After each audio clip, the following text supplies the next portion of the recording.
Hello, and welcome to Strange Dominions, where we attempt to unlock the mysteries behind the unseen and unheard, unknown and unknowable. I am your host, Octavian Graves. Tonight, me and Ian have a very special guest. We are speaking with Elizabeth Empyrean. Elizabeth is a ceremonial magician and a tattoo artist. We go into her work as a ceremonial magician, her contact with angelic and celestial spirits, the Greater Key of Solomon, as well as some of her own paranormal experiences. If you have seen something strange or unusual, such as a cryptid, spirit, UFO, or anything in between, please send me an email at strangedominionspodcast@gmail.com. We would love to hear from you, and we would love to have you on the show. Alternatively, if you are a magical practitioner and you've had weird stuff happen associated with your practice, please send us an email, and we would also love to have you on the show. As always, if you are enjoying this episode and would like to get extra content, you can become a patron, starting at just $4 a month. This episode does have a patron segment, so once you finish listening to this portion, you can head over onto Patreon and listen to the rest. We are adding a TikTok account to the podcast, and we will be uploading different little videos and snippets of the podcast on there, on probably starting on a monthly basis and then hopefully moving to a weekly basis. Please let us know what you would like to see, especially if you're an avid TikTok user. Help us out. Let us know what you would like to see. Without further ado, here's our interview with Elizabeth Empyrean.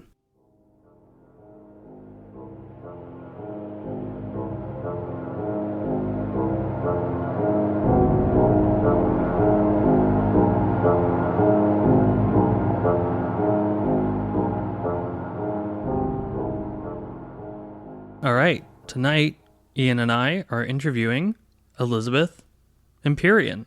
How are you doing? Good, how are you? Doing very good. We're very excited to have you on. Yeah, I'm welcome to excited. Strange Dominions. Yes, thank you. So, obviously, initial question. How did you... So, I guess to start off, you are a Solomonic magician. Yes. And your primary thing is, making and consecrating talismans. Yeah. So, how did this all start for you? What are your beginnings in Solomonic magic? Well, I think when I was a lot younger, it was one of several grimoires that I was really interested in. And I think I never really got into it back then just because of, I think it's probably the same reason that most people don't get into it, because they see all of the tools that you have to make and all of the ceremonial equipment and the outfits and the circles, and they think, nope, I'm not doing that. That's insane. And so I didn't do anything with high magic, I guess you could call it, or ceremonial magic, for a long time. And then finally, it's like, my life changed in certain ways. And I just thought, you know what? Like, I'm older now, and let's just try it. I feel like it was back when I was 18 or 19. I was so interested in ceremonial magic, and then I just never did it. And now I'm in my 30s, and it's like, if the interest hasn't faded, I may as well try it. And so I really dedicated myself to actually figuring out how to make all the tools. I was really adamant about trying to do it as much by the book as I could, which the particular book that I do use is the Mather's Key of Solomon. There are different versions of the key that are similar but not quite the same. Yeah, I was going to ask you if you used Mather's version or the veritable key or anything like that, what the difference was between those two texts. Yeah, I have the veritable key. I have the clavis as well. The clavis is really interesting. Honestly, it's kind of a little bit more beautiful than the Mather's key, but I think it was just really that the Mather's key was just the one that I knew when I was younger. And it's just how everyone's always very attracted to the Goetia because of the drawings of the spirits in it, honestly. They're very compelling. And I think for me, the pentacles in the Key of Solomon were the same way. There was just always something that really caught my attention about them.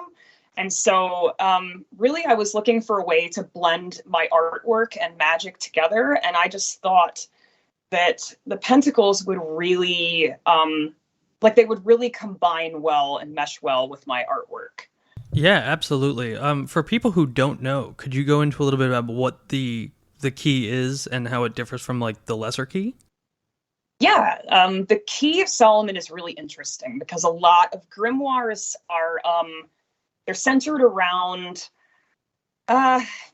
lists of spirits, I guess you could say. Like there's named spirits in them. Grimorium Verum is like that. The Goetia is like that. There's plenty of others that focus on a specific set of named spirits. And the Key of Solomon has those, but they are angels, and then the angels and the pentacles are used to actually get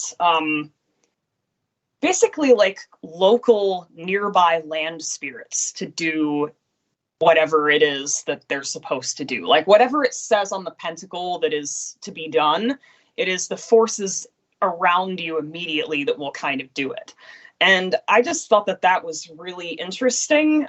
It kind of appealed to like the, I don't know, I guess like folk magic kind of like relating to the land that I live in kind of sensibility that I have. So that I think is really special about the key. That it just kind of uses spirits that are nearby to do the actual work. Yeah, it's interesting because I've never really heard it described that way. The way that I've always heard it described is that the spirits that are doing the work from the pentacle are basically the spirits that are directly under whatever angel, like the planetary angel. So you saying that it's actually the land spirits is really interesting to me.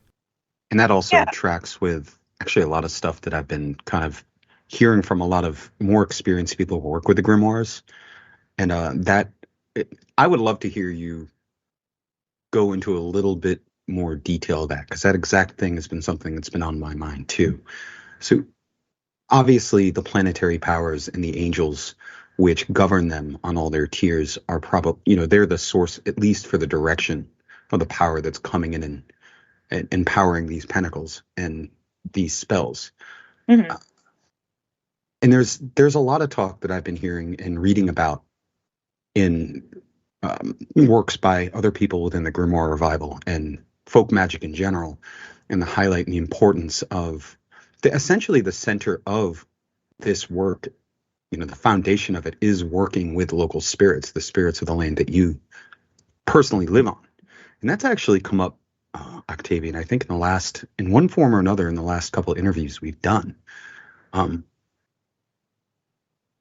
How did you come across that understanding yourself?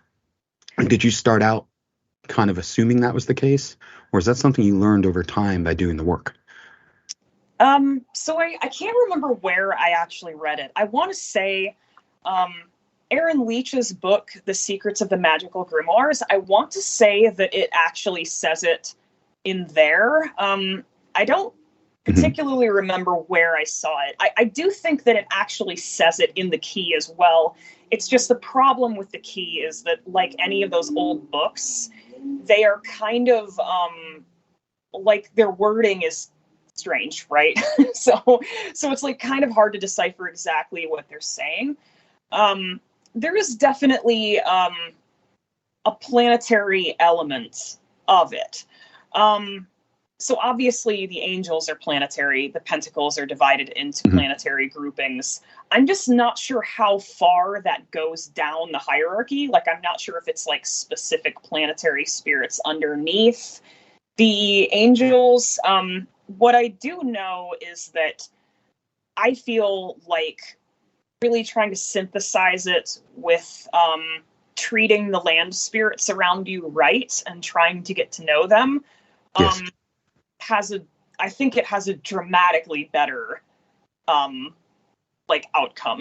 I feel like it really, I don't know, for me it just really drew me into what I was doing. There's something about it that, it's like ceremonial grimoires can seem so like they feel like untouchable, I mean, it's really hard to get started in those, but suddenly when you start relating it to Earth and the spirits of Earth, and then you start noticing all these things, you start saying, well, why is the wand a hazel wand? Why is the aspergillum? Why isn't it like a holy water, like a thing they would use in church? Why is it a piece of wood with herbs tied to it? Like, when you really think about it, a lot of the tools even are very they're very earthy. Like, they don't strike you as like high magic tools. Yeah, right? That's true. It's interesting because crazy. Well, I was just going to say that it's interesting because I've always heard that ceremonial magic is very much removed from nature. But I feel like that's totally a bogus claim because of how much of what you're using in the tools is actually nature based. I think it's really nature centered as far as being removed from it. It's You know, I very. gotta Oh, not to cut sorry. in. No, no, not to cut in too much, but this is really relevant. And you were talking about Aaron Leach's book. So interestingly, that is the book that you had just let me hold on to, Yeah, so what we were Octavian. doing was Ian was And over here a few weeks ago or a few nights ago, and to prepare for the Arbitel work, I was trying to go by the preparations that one would use for for any ceremonial work, and the way he writes it is a little confusing because he jumps around from instructions. Like he'll first start talking about the abstinence, and then immediately go into like dietary stuff, and then go back to the abstinence, and then go to the prayers. And so I created basically like a spreadsheet where it had the days on the left, and then on top it was the activity. And so one column was for fasting, one column was for prayer and things like that. And I was trying to organize it that way because that way I could get a clearer image of the actual schedule of how to do it. And so I gave Ian the book so that way he could kind of help me organize each individual act as it was by the day. Yeah. Yeah. and yeah, That's that yeah. go ahead. I'm sorry. My comment that I was going to make, yes, we did that, and I am almost done that, by the way.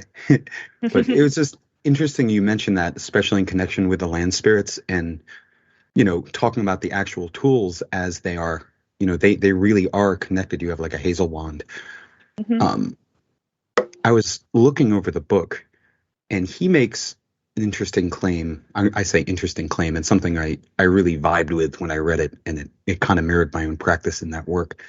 And was that he connects the old grimoires, the idea, and he's not the only one. Like Jake and others have mentioned this too, and I think practically a lot of other people are finding their work are improving when they look at it this way. Octavian, you did mention that there's that almost the opinion that Solomonic and ceremonial magic seems removed from the land, from spirits that are all around you, in a sense that you are a part of this. This is the ecosystem you are participating in. And I think the old conceit is that it's more transcendental, that you're speaking to these powers that are separate from you. And this way of looking at it is important because it puts you right in the middle of a work with many spirits that are there, as opposed to reaching out to something very far away and begging it to come in. And I think that's the difference. And not to carry this on too far, and Aaron makes a good point, and others make a good point. The source of these grimoires, we see them through a lens of, Renaissance Christian paradigm, as they were written in a lot of senses, but their origin goes straight back to archaic magic and folk magic, and the goats and of that sort that were essentially working with the spirits of their own land, genus loci, and land diamonds and things like that. So there wasn't that separation back then, but now that it's coming to us, into the lodges, I think that it's something that I think is really at the heart of making this work good and personal. And you saying that and going over that in that way just meant a lot to me.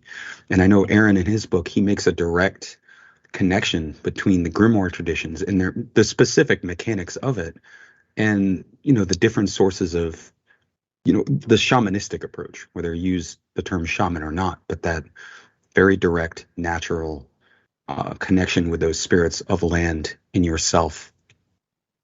Yes. As opposed to, what I mean, like almost a religious context, though it is religious, just not in the way that mainstream religion often looks at religion. It's more the classical to the earth. I don't want to say true, but I think you get what I'm saying. Yeah. So this is just it's amazing that it's something that I had been pondering the last week, and that Octavian was, and you bring that up, and I think it's just a very important thing. So anyway. It's very, very important. It was probably the most important thing that I learned through all this, because I think that a lot of us, and this isn't to be like I'm not trying to be like what am I trying to say here? I'm not trying to be like an activist about it, but I do think that we are all very I don't even know if it's just disconnected from the earth. I feel It's like true. as people, we are disconnected in general.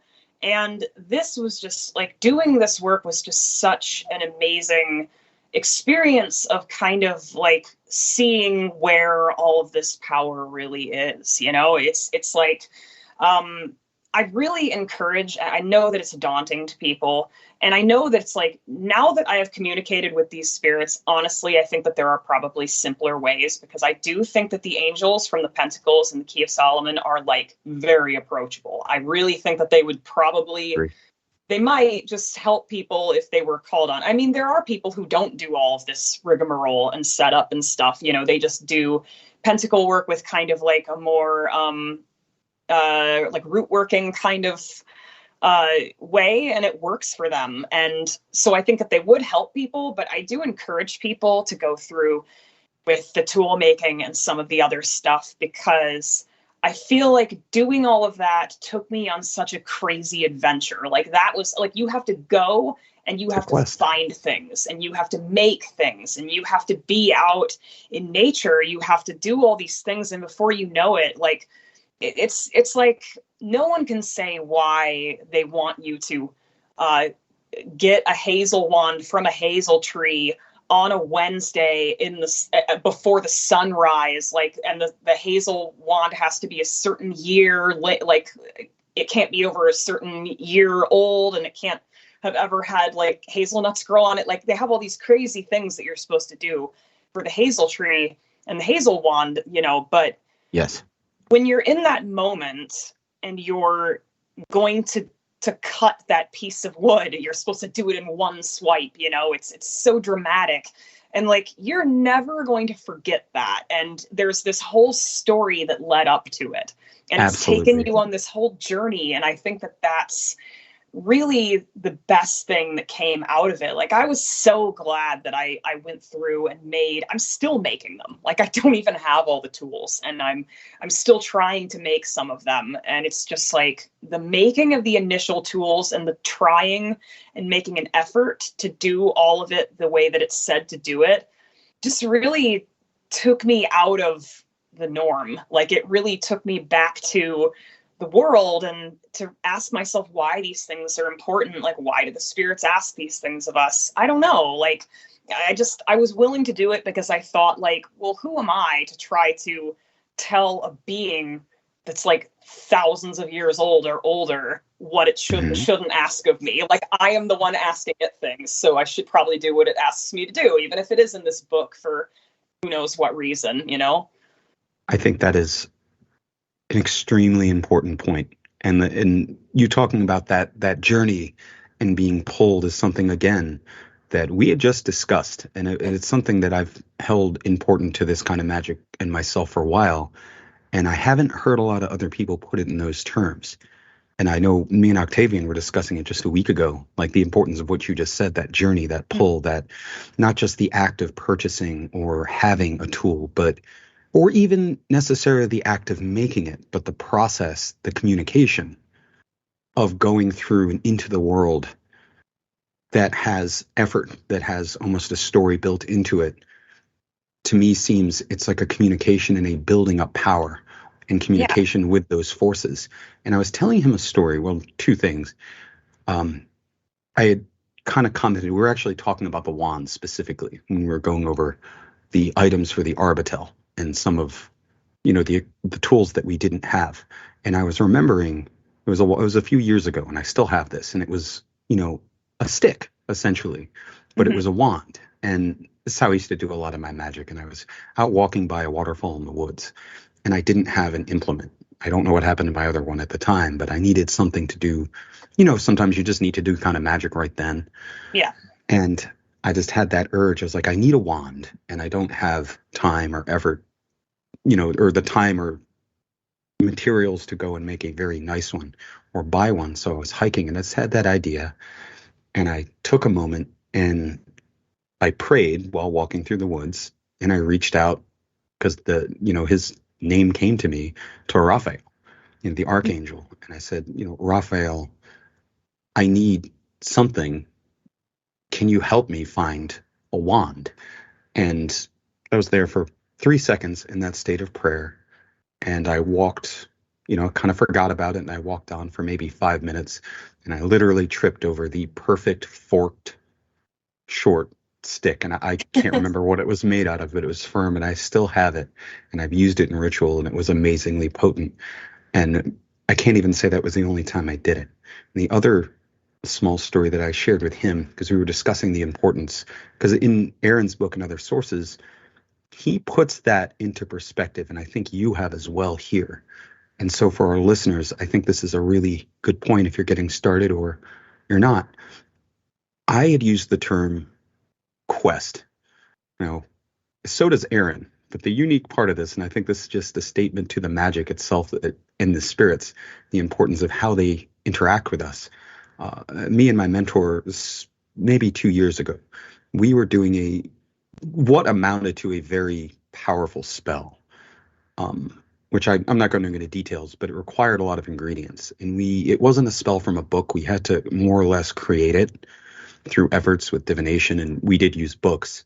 And at the end of the day, it needed a lot of really weird ingredients, along with a sigil and a lot of blessing and consecration and things like that. But the ingredients were odd, and there were things that needed to go either be bought, like certain colors of string or a certain kind of colored wax, and things like that, odd things, certain things. So I ended up going out in my car, and I needed, over the course of 3 days, some of them I was kind of led to, or I knew where to get them and I need to get it. But the absolute depth and potency of what would have been simple trips, like out into the woods or to a graveyard or to, a Michael's craft store, became impactful. And it was a spell that was, I don't want to call it offensive, but it was going against a kind of a powerful negative force that we were kind of trying to add something to balance out. And it was almost that there was a certain pushback and a certain aid. And the aid from the spirits that we were working with was, without going too far into it, one of the things that I had needed to find was grave dirt from a certain kind of grave. Now, there's a whole thing about how you'd approach acquiring grave dirt or interacting with a cemetery or the spirits of the dead. But beyond that, that was a willing thing. But the cemetery I needed to go to was not far, someplace I visited regularly.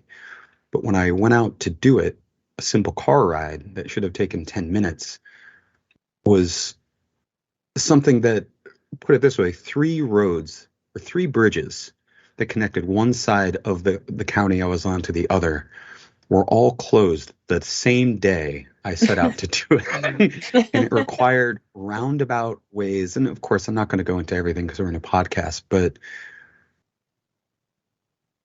when I stated it to my mentor, we were discussing it, I used that term. I was like, this is a quest. And it was very understood that the process itself was an immense part of the actual spell itself, as opposed to, not just doing the spell when it was done, but the collecting, the journeying to find the specific things and being led there.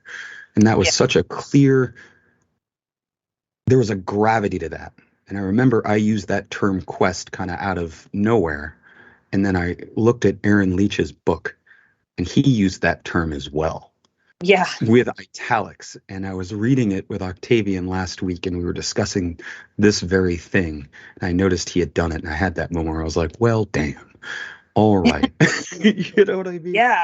So, I mean, I personally, I guess I was like everyone else where I didn't really understand the point of the tools. I mean, and to this day, I still don't know what the specifics mean. I have looked into a lot of it, and I think I can figure out why some of the things are so specific and why, I mean, I still don't know about other things, but I think it is important to do it because it is like an initiation, basically. absolutely. I really think that it's like, in many ways, maybe some of these instructions are frivolous, but maybe it's like the spirits saying, like, how far will you go? How far are you willing to take this?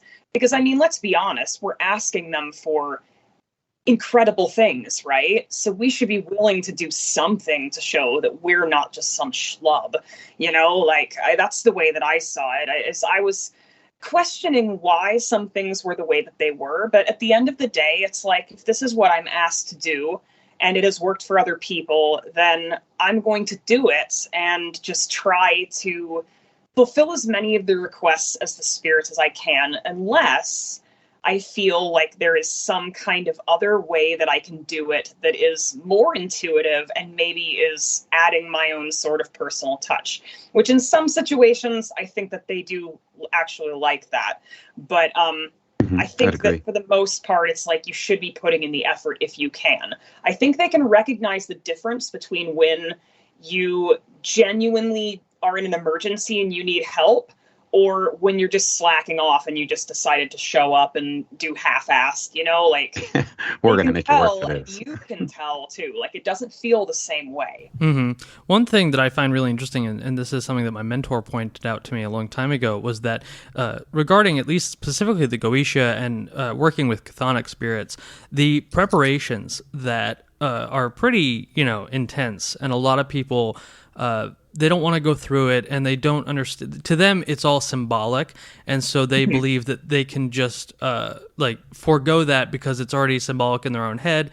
And he was saying, like, it's actually not symbolic; it's all practical in the sense that we fast because the smell of meat, specifically when it goes through our digestive system, is very offensive to spirits. The smell of sex is very offensive to them. So the reason why you fast, you abstain, is to make sure that when you get into that circle and that spirit comes in front of you, it's not it's not pissed off any more than it already is, because it doesn't want to be here. So the thing you can do is to make it as comfortable for them to be here as possible. And then obviously the prayer, that's a practical reason to get, we'll call it the hypercosmic God, to like hear you and know like, oh, okay, so you're doing this. And you really want my help. All right, so you're going through this work, and you're calling me in the right way. So now, and then you can kind of trust that you have something has your back when you're in those situations. Because without that, you're alone, and you're in a circle in front of a being that's literally older than time. Yes, right. And that's the thing people forget about, honestly, is I can't believe how often people kind of treat spirits like they're parlor tricks, yet still expect them to do something. Like, these are ancient and they are scary. They have done things that are incredible, and they're not the kind of things that I want to have on my bad side. Like, I don't want to be on their bad side, is what I'm trying to say. Like, I don't want to piss off such an entity. And say it again. or like just to be nonchalant. Like, I mean, I'm sure that there maybe is no danger in it. Maybe they just completely ignore people who don't do what they're supposed to do or don't even make an effort, I mean, it's hard to really say, but I've definitely heard of plenty of people trying to just like randomly slap pentacles on things, and then lo and behold, they end up getting punked and they don't know why. It's like, well, maybe it's because these rules exist for a reason. It's almost as if they do. So just going into specifics, how do you go about, working with the angels to get the desired result? What is your process? Basically, in each pentacle group, there is one pentacle that has 4 angel names on it. The one for the moon, most of them look like wheels. They look like they have like spokes. They almost look like Nordic rune, or like bind runes and things like the Helm of Oz. Yes, they do. Like they look the Aegisphere. They are very similar. They also kind of look like a key ring, like keys on a ring. Yes. I never thought of it that way, but yeah, you're right. Yeah. They do. They do, all except for the moon one, which looks different. But that one still has the 4 angel names, and that's how you can tell that that's the one from the moon, like the lunar grouping that's supposed to be, the ones with the angels you can work with. And essentially, you can kind of use the angels to make sure that things don't go belly up. Like, you get less stupid, ridiculous results that you didn't want if you get the angels involved, because they're the ones, like, essentially it's like you could probably empower a pentacle to do something, and the spirits will look at it. But like, if it's just land spirits doing whatever and they don't like you, they might literally just do whatever. And you might end up with the dumbest result you could possibly imagine, like not what you really wanted, right? I mean, it is important to articulate to them as well. But if you get the angels involved, they kind of do the steering a bit of the spirits. Like, they kind of keep them in line, I guess you could say. I found that there's better results that I get when I charge pentacles using one of those as well. So basically, what I have is I have a bigger version of the pentacles that have the angels' names, and I will use those as like the thing that I sit the other pentacle on. And I'll, like, let's say it's the Jupiter one for getting money is a popular choice, right? So it's like, you've got the Jupiter pentacle, and I cannot be bothered to remember which number it is. I'm bad at that too. I'm wearing one and I can't remember what number it is. I can never remember. But it's the Jupiter one for prosperity. It's got the hexagram on it. It's a good one. So it's like, let's say that you want to try to empower that for prosperity, for wealth, for tranquility, for just a peaceful, like a happy life.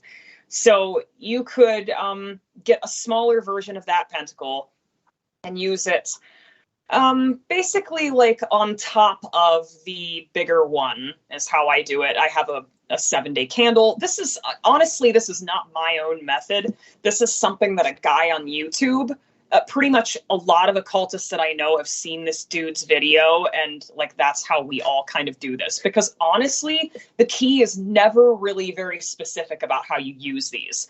It's basically like, hey, here's the big elaborate ritual to contact the spirits. And then you're like, okay, and then what? And this is Octavian's nothing. beef. It's just nothing. Yeah, and I was going to ask you, I think that a lot of people are probably listening to this, and the one question they're wondering is, okay, how do you actually get in contact with the angels, and how do you commune with them? So could you give it a little insight onto how you do that? Oh, how I personally do it. So basically, it's like everybody's different. And this is the thing that I really, I think people get put off by this in ceremonial magic, and I know that I did for a long time. I think that people think that they have to either evoke the spirit to physical manifestation, like it's standing there in front of you, or you have to be able to see it actually in a crystal ball or in a scrying mirror or in whatever the case may be. But as I understand it, physical manifestations of a spirit could mean a lot of things. It could mean a scent in the air. It could mean something moving. It could mean a change in temperature. It's not always, I think people expect it to be like, suddenly like Gabriel is just there in your room and he's sitting on your bed or something. Like, I don't know what, maybe he did that, but I just feel like they're not physical entities. So like, why are we trying to pull them here that hard that we're like, no, you will take a physical body. Like, I just don't think it's necessary. I would agree. You'll get plenty of physical. If you want physical things to show you, you'll get them. I do think that, how do I want to say this? Okay, I'm just going to say it. It's really the dickhead spirits that will do like the really physical shit. And I think it's to scare you, to be honest. Angels and stuff will not, in my opinion, do as much of that kind of stuff unless you ask them. And then I feel like they will do something less scary. Like, yeah, I mean, they don't want to shock you on a subconscious level. So exactly. you don't even want to work with them anymore. Right. In my experience, angels want to work with us in a lot of ways. At least some of them do. Like, if we're going to communicate, they want it to be healthy and productive and something good for nature and us. They don't want to just say, hey, let's break this tiny human creature with our ineffable expression. And how far can we push him? Right. Like, they know it's safe. On the other side of the coin, I think that the whole seeing them, like actually seeing them in a crystal, is not necessarily what always happens either. And now, don't get me wrong, I'm sure that there are people who do see them physically. I think it can happen. I just think it's going to be different for everybody. And, there's plenty of ways of scrying where it's like really you're not necessarily looking for the image of the angel or the spirit in the crystal as much as the crystal or the bowl of water or the mirror or whatever you may be using is more so used as something to get you into a trance-like state so that you can receive visions of them in your mind, whether your eyes are closed, whether they're open. It's a focal point. I mean, you can do it that way. I'm sure that there are people who do actually see them, but I think that that's kind of not exactly literally how it's supposed to be. So I guess that I'm starting off with that just to lead into the fact that no, I do not physically see them. But I would explain it as like a direct injection to the brain kind of a thing. Like suddenly you are having a thought and you are thinking, you are coming up with an idea that you know is not your own. You are hearing something, something is going on that you know is not your own.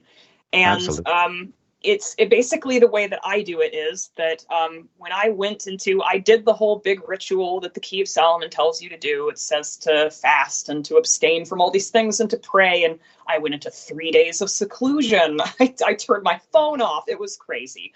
And I did all that, and it was all to make this pact with them in the Liber Spiritum that I have. So basically, the Liber Spiritum, and the whole point of that, any of these documents and agreements that you make with the spirits, is basically so that you can have an easier way to communicate with them. You don't have to do all of that stuff all over again. I mean, you should definitely practice basic purification, but you certainly don't have to, purify yourself for days at a time. I mean, unless they ask you to, I suppose, but I've never had any of them do that. It's basically like I use the book to talk to them and enter a state of meditation. Sometimes I get visions from them and answers from them. Other times, it does kind of depend on how focused I am too.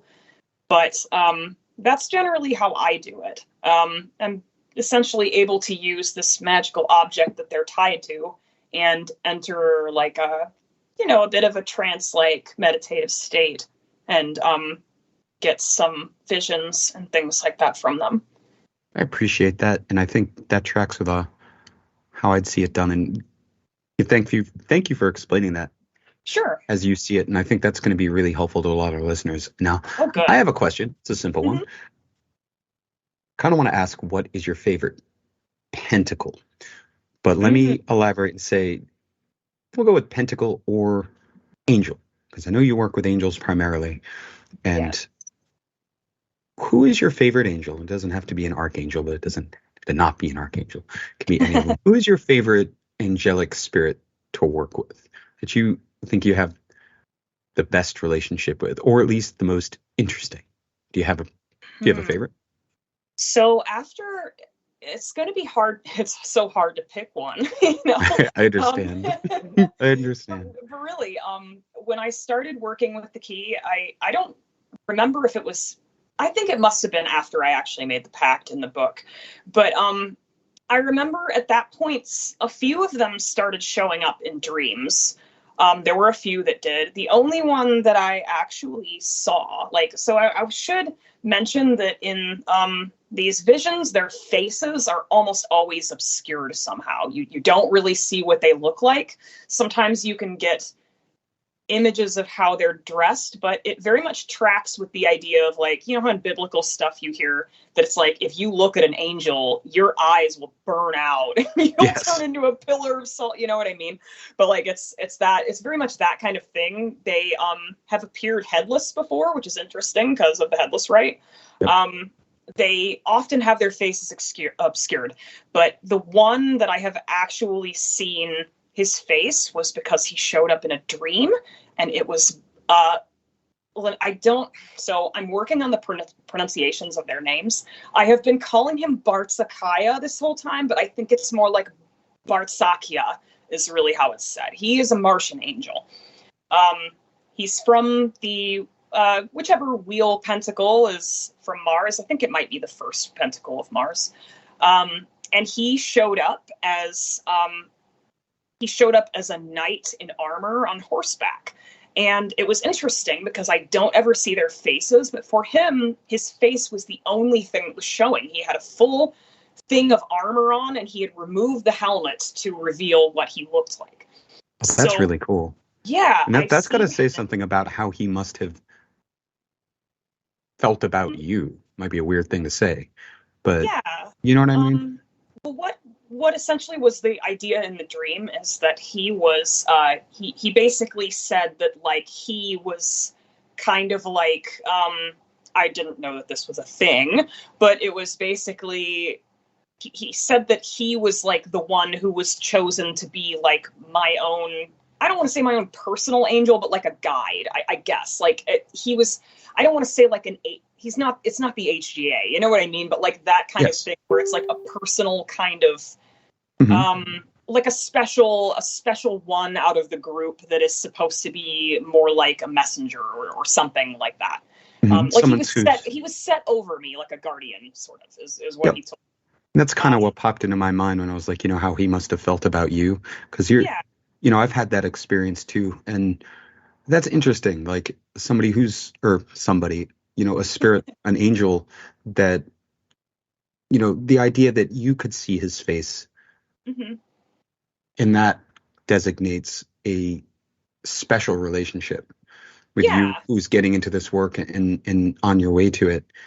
And just, that's interesting. Thank you for sharing that. And I know you weren't done sharing that, so please continue. Yeah, no, I mean, there was also another one from one of the Venus Pentacles that essentially showed up. And sometimes what's really cool about these spirits is that I do feel like they are benevolent, and I feel like they will show up and tell you what you're doing wrong in your practice and help you fix it, which is interesting because it's almost like they're trying to tell you how to more correctly, like, command them, but they don't seem to mind as long as you're not being like an ass about it, Which is interesting because if you look at, you know, if you ask like basically just a regular Christian about this, they would tell you how, you know, it's in the Bible that you're not supposed to do it. And yet here these biblical beings are telling you how to talk to them.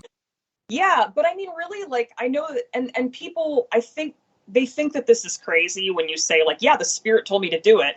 Because it's like, I think sometimes people who get really into grimoires get really caught up on the fact, like, well, it's not in the book. But the thing is that the Book of Abramelin is probably the best example of this, where it's like the whole point is to make this connection with a spirit, and then it teaches you everything else. So the whole point is that these spirits can totally teach you cool things. Like, it's, you know, you can go way further than what the book tells you can go. That's just the means, you know, that's the way to establish a connection. And that was what happened. It was one of the Venus angels that, you know, basically what it said was, hey, like, you're being too nice and you need to, like, be firm about what you want from these spirits. It was like, this is why you're getting wishy-washy results, and you have to be firm. You don't, there's nothing wrong with it. You don't have to feel like you're being a jerk or something. You know, it's just like, it basically was saying, like, sometimes spirits need clarity, and you need to be clear and not be all wrapped up in emotions, because that is something that I tend to do.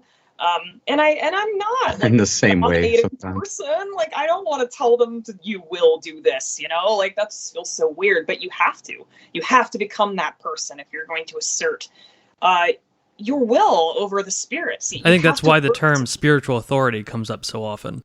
Yes, very much so. And I think that, like, a lot of people confuse that for, you know, oh, spiritual authority. Oh my goodness, I've had people ask me, like, how are you okay with binding and torturing spirits? Yeah, see, this is one of the things this thing that drives me nuts is, like, people don't understand what's actually going on. When you talk about binding, they assume that, like, in their head, they have an image of the spirit in a triangle, and then all of a sudden, the second you bind them, giant chains come up out of the floor, latch onto their arms, and now they're in prison. And that's not what it is at all. Binding a spirit is very much like being on trial, and you are swearing an oath under God that you're going to tell the truth.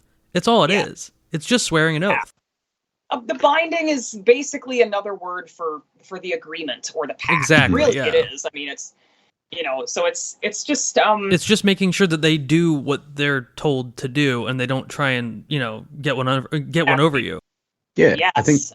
I think that's a good point too. Like, it's something I've been thinking about, and again, we were actually just talking about. But it's the idea that, and this also might be a good inclination of the difference in spirit between some of the spirits we bind and angelic spirits, in the sense that those spirits don't necessarily have the same understanding of human emotion, in the sense of, like, we care. We don't want to be cruel.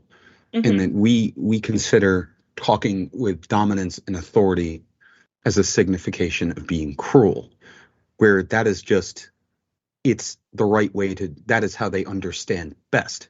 Yes. And an angel has that nuance, because in my opinion, angels work on a level that, our hearts and our emotional level of our being, that is something that they are on the level with. They understand human emotions. They that is kind of a level they wish to work with, and that means more to them. They have that ability, whereas, maybe some land spirits and other types, they lack it. They're far more just direct. They understand their process. They understand their job. And I know my last comment about, the difference, because this is something me and Octavian, I say we argued about it, but the difference between, like, commanding and dominating and enslaving or torturing. And I guess, to play devil's advocate a little bit to the other side of that, and maybe a slight criticism on some of the grimoires that came out of the medieval and Renaissance times, is I think a lot of people get that, well, maybe some spirits do in fact need a little bit, because they're asshole spirits. Like, some of them are dicks. Like, they are genuinely, and, like, speaking of, and like, they are not really good creatures, or at least not in the sense, and because I know that there are times in my work where I kind of had to do that, like, bind in a nearly cruel way, not to do a work, but to deal with a spirit that had been doing nasty things, and it knew what it was. And that's it. Like, I know we're discussing about doing, goetic summonings. There's the idea that you have your black box, and then you put their sigil into it, and you put sulfur in it, and you light it on fire, and you're basically like, you're going to show up, or I'm going to. And the analogy there is, like, you either come to me and do what I say, or I'm going to put you in hell and torture you. That is it's kind of like when when you have a job and you don't show up for work, well, you're going to get fired. So if you don't want to get fired, you better show up. Literally fired. Well, that's it. Yeah, like, I know that I probably wouldn't do that, because the way I see it, it's a very literal sympathetic magic. You have a sigil of a spirit made with a certain kind of material, and that essentially is its body and the material. When you do that ritual, that spirit's attached to that. So if you put that sigil in a box, as best I can see, it can feel that becomes its reality. So on their level, they are in darkness. They're isolated and burning and stink. So in that sense, I don't know if I would use that for a spirit that I'd like to be acquainted with. I would probably do something else. But I understand, like, if it's something you have to do. But that's kind of the nuance, that different practitioners do different things, and you learn over time. But it's an interesting conversation. But I suppose at the end of the day, regardless of you, if the spirits are coming back and they don't seem to hate you outside of a binding, then it's probably okay. And you also have to remember, and this is in many sources, that angels and celestial beings have free will, whereas chthonic spirits don't. So you can't actually bind an angel. It can literally tell you, no, I'm not going to do that. Not cool to even try. Yeah, exactly. But chthonic spirits, it's a totally different procedure, because you're going by their nature, and their nature is very different from celestial entities. Yes. Yeah, and chthonic spirits, like we said, I think that they really do benefit from clarity. They benefit because, like, what you said about angels being able to read your heart is very on point, I feel. I feel like some of the most elegantly played out rituals that I've ever done have been from, like, these angels kind of helping, right? Where it almost has, like, this picturesque, like, story kind of way that it plays out. And you're just like, geez, like, these things are so smart. It's just so crazy. But I don't think that there are certain spirits that just, they don't understand things that way. And so you have to be willing to say, this is what I want you to do. This is when you are going to do it. And if you don't do this, there are going to be consequences. Like, it sucks to be domineering like that, because it feels weird. But I think that at the end of the day, they appreciate the clarity. I don't think that I could ever get to the point where I was coercive enough to actually bind and torture something just because it wouldn't do what I wanted. That said, the angels did advise me in a way of binding a spirit that was actively harming me. So I have bound a spirit, and I'll do it again if they try to fuck with me. Yeah, Same. Same I will exact do thing. it again. I mean, that's a magician, though. Like at the end of the day, I think a magician with a good heart is very powerful. And that makes us want to do things in a way that is good and right and that preserves liberty and not necessarily nice. And I think it goes to that thing. It sounds a little cheesy, but I think it's apt. It's the difference between niceness and kindness. The Yes. sense that, you know, you can be nice and people walk on you. And sometimes when you're kind, you still have to be, you know, you have to ruin someone's day because certain things must be the way it is, but you're not doing it maliciously. You're doing it because that's the way it must be.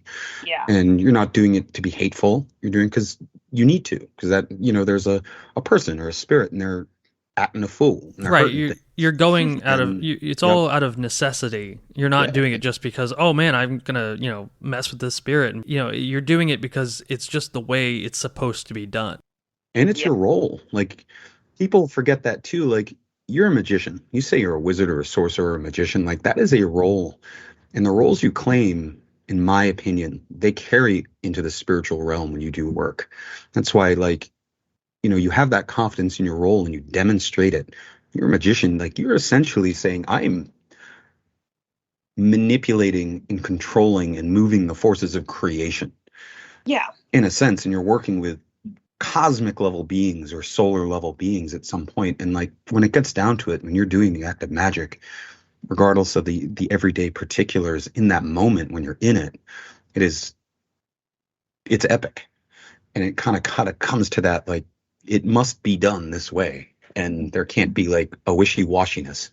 Yeah. That was And I kind of think hard for me, I think, actually, me because too. I Too. didn't want to be coercive. And it was really weird because I had this moment, like, I had this moment where I was like, shit, should I not have done this? Like, am I not cut out for this? But then it's like, I've already made this pact. Like, I have to do this. I can't just decide I'm not who I said I was in the ritual circle. Like, that's not going to work. Like, do I really want this or not? So, Hmm. like, you have to find a way to find like a middle ground, I guess. Like, I mean, I had to work on myself a lot to be able to really get to the point where I felt okay with kind of fulfilling that role and like I wasn't being awful and horrible to them. It gets easier over time. I mean, I Get that feel really discernment. comfortable in the fact that I will never be awful and horrible to a spirit unless it is awful and horrible to me too. It's just like a person. Like I wouldn't be awful and horrible to a person, but like if they try to attack me, then it's like, I mean, You got to if they go. really want me to beat their ass, then I'll just do it. Like I I hear don't that. want to, you know. It's You like know, and I think that it comes down to it. Again, it sounds a little cheesy, but I've been there too, and I think we all probably have, where that moment, and it's like that moment, like, are we questioning our own power or are we trying to do the right thing? yes, And I think it kind of comes down. I think that's one of the things angels have actually, I feel like they've taught me. And again, it's cheesy, but it's like, hey, have a little faith in yourself and that you're not alone in doing this. yes, Like, yes, especially, you know, on your development and your progression as a magician. Like, I think anybody who sets off on this path, especially the Solomonic path and that works with greater spirits, is that even though you don't necessarily aren't doing rituals to communicate, the intent of you doing that work, there are forces that are watching you. And yes, sometimes they have your back in ways that you'll never even see, even in like a periphery level, but that makes sense later. The yeah. sense of, I wonder, and I'd like our listeners to throw us some messages if this is true for them. Like, have you ever gotten further in your path? You've done a lot of work, you have allies in the spirit, and you notice things that happened years ago, you know, that make sense now. Yeah, That you didn't even think about. And it's that kind of little suggestion. It's almost like you think of the angel and they're giving you the side eye little wink, like certain things have been in place the whole time. I think about that. I think about that a lot because, I did mention that I used to be interested in this a long time ago. So it's like Did I choose to do this now, or did they kind of choose me eventually? Well, Or did yeah, we I choose think each it's other? both. I resonate with that a lot because the reason Yeah, that me I too. even started this show and got into magic in the first place was because of a really crazy mushroom trip. And I've detailed this trip so many times. But, if I hadn't had that trip, I don't know if I would have viewed reality in the way that I needed to begin researching and attempting to practice this very strange and arcane art. Mhm.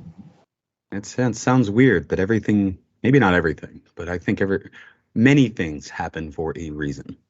Yes. And I think when you start working in magic, the way I could frame it for myself and others is that when you have your initiation, however form that may take, it's that community. It's like your heart is telling the universe, this is, I wish to be a magician. I want to walk in this world. Like I want to expand my destiny Yeah.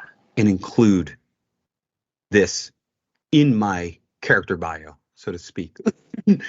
Like I want to add this to my destiny. Once you do that and they answer, that's a level that's with you forever.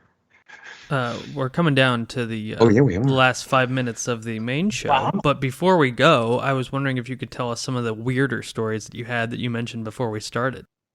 Oh goodness. Okay, so actually this is a pretty good tie-in because when I was first getting into this, well, not initially years ago, but when I was first actually getting into this and making the tools, I was creating the Liber Spiritum. I was doing all these things that I was very involved in it, but I hadn't obviously made any pacts or anything like that. I was still very much trying to find my way there. It was really when I was in the process of making the uh, the pentacles in the book that have the angel names in order to make the pact. And I treated that very much like an alchemical thing because, so to me, alchemy and the Solomonic stuff goes very well together. This is not really something that anyone really talks about because this is kind of off the cusp. But obviously, alchemy in a lot of different sources has, an association with the planets, right? You're kind of like each planet marks a different phase in the alchemical procedure until you eventually get to the sun, and then it's like the completion of it, like the philosopher's stone kind of a thing. So I treated the pentacles like that, and I would draw them at each of these sort of like appointed times when I had told myself, okay, this is when I will be done with this part of like focusing on this part of this alchemical business. So it was very much like a regimented, ritualistic kind of thing that I was doing when I was preparing it as well. And oh boy, did things get so weird. So weird when I was doing that. I would say that before I made the pact with the angels, and I think that nowadays the angels very much like have my back, like we said. Um, Before that, it was very much a toss up. It seemed like I had obviously attracted their interest, but it seemed to me like I had attracted the interest of something that was darker too. I was having lots of nightmares, and for a little bit of backstory, I taught myself how to not have nightmares by waking up from them when I was a kid. So like I don't really have nightmares. So this was like very strange, right? There was very strange stuff going on, electrical issues in my house, bad, horrible nightmares, waking up and feeling like things were in the room with me. It was just crazy. And really, I used the headless rite a lot during that time. I would wake up from one of these dreams, and I don't know if I did it at that time during the night, but I remember one time I had this horrible dream, and I was kind of at my breaking point. It was towards the end of my preparation for this pact. I had almost finished drawing all these pentacles in this sort of alchemical way I was doing it, and I had this terrible dream one night. I woke up, it was Christmas time. I went out where it was light by the Christmas tree to kind of not scare myself. And finally I just was like, I'm gonna do an exorcism. I'm gonna do an exorcism on this house. So it's like 3 a.m, and I performed the headless rite. And right at the start of it, there was the loudest footsteps I have ever heard. It shook the entire house, and I was scared shitless. I've never been this scared in my life. And it was like, that was the moment, that's the moment that you tell yourself when you're, you know, like, you're like, when I'm a magician and I'm going to be in this circumstance, I'm going to be badass and I'm going to drive that spirit out. But really in the back of your head, you're thinking to yourself, I might be a wimp. Hard to say. Like, that sounds pretty scary. But, you know, there was that moment where it was like a fight or flight thing when those footsteps happened and the whole house shook. And I just kept going. And I just got angrier and I drove the spirit out. I remember storming around the house with this incense burner after I was finished with the headless rite. And I'm storming around the house and like getting every area of the house with this incense blend, right? And screaming for this thing to get out until I finally ran down the stairs. And essentially the idea was like chasing it out the door, right? Mm-hmm. But that very much felt like, and obviously it was gone at that point. I did have problems eventually again, but, you know, it was gone for the time being. And it was just, it felt very much like it was like a rite of passage kind of a thing. You know, it almost felt like I passed some sort of test.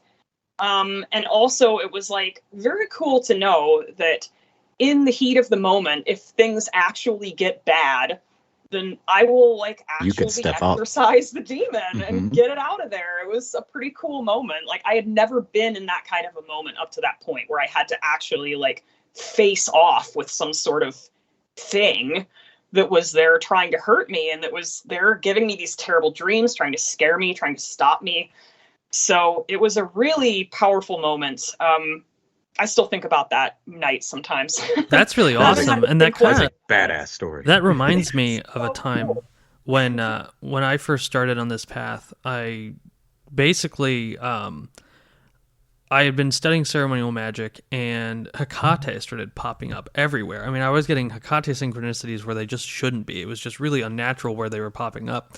And a friend of mine suggested, and I had a dream regarding her, and he was like, well, I guess you got to start, you know, getting into her practice. And so I went out on a full moon. I don't remember exactly the date. It was in April, and I didn't have like an invocation planned. I was just going to do it off the cuff, and I lay out my incense and my candles, and I had a black robe on, and I was staring at the moon in the woods, and I started telling Hecate, you know, like, I heard you, I'll do whatever you want, just, you know, like, hear me and things like that. And while I was talking, it was very weird because there were footsteps in my periphery. You know, I couldn't see anything, but they were just like very clearly bipedal footsteps in the distance. And every time I would stop talking, it would stop. And then I would keep talking and it would keep going. And it was weird because I never heard it walk away. Like, I never heard it decrease in volume. It was just the same distance the entire time, and never found out what that was. But that was my first brush with something that was just really out there while doing any kind of magic. Yeah, it's creepy. I mean, but it's like it's helpful at the same time because it's like it is so easy. It's so easy to tell yourself that all this is in your head, you know, until something insane happens. Yes. And you're like, okay, maybe it's not.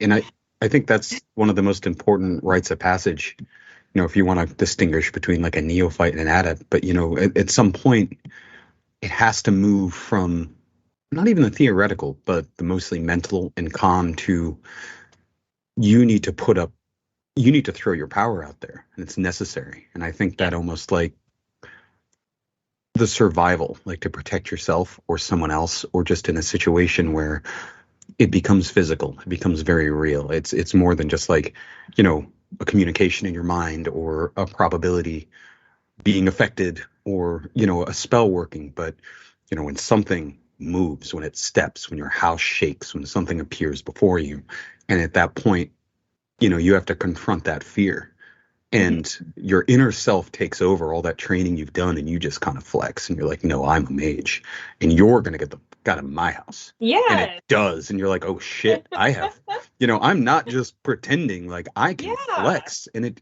I think that's the thing. I always feel like, you know, your guides, your allies are sitting there in the background like, hell yeah, fuck it up. We've been waiting. Yeah, exactly. Like, that's it. So flex, girl. It's so important to make it actually real. And I don't think it really is until you kind of experience something very wacky. Yep. I mean, that's our human nature. Like, that's who we are as people. Like, at the end of the day, you know, we evolved in jungles in the good predators in life or death situations, and the spirits that we're working with, they were the same, most likely, most of them back then. So I think like we have to get back into that primal fight or flight to really, I don't want to say really, but, and maybe I'm off, but to show our true merit, Yes. to kind of demonstrate that strength we've built.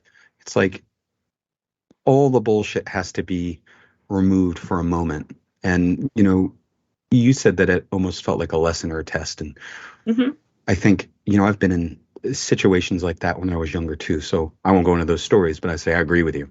I've been there. I empathize. And I think that's when you get that, that's when you truly get confidence, more than just like looking in the mirror and saying, I'm beautiful. Like, nah, man. Like when people talk about it, like, oh no, like I flexed in a demon and I won.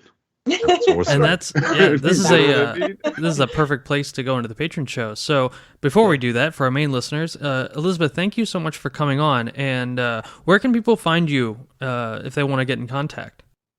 Oh goodness. Well, I am Elizabeth Empyrean on Facebook. That's probably the best place to get a hold of me.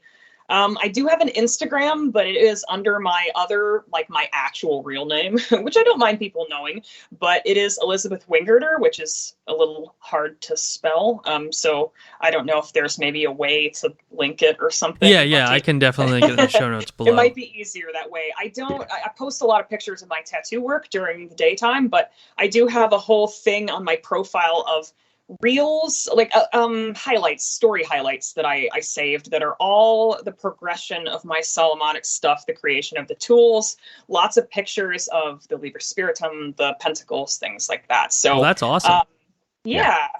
You know, I think safely our listeners are going to love both aspects of your life if you want to share them. The tattoos and the magic. There's no veils surrounding me. People are allowed to know me if they want to. Same way. Thank you so much. Yeah, thank you so much. Yeah. And we can't wait to have you on again. All right, so everybody, as always, please head over onto Patreon to listen to the rest of this conversation.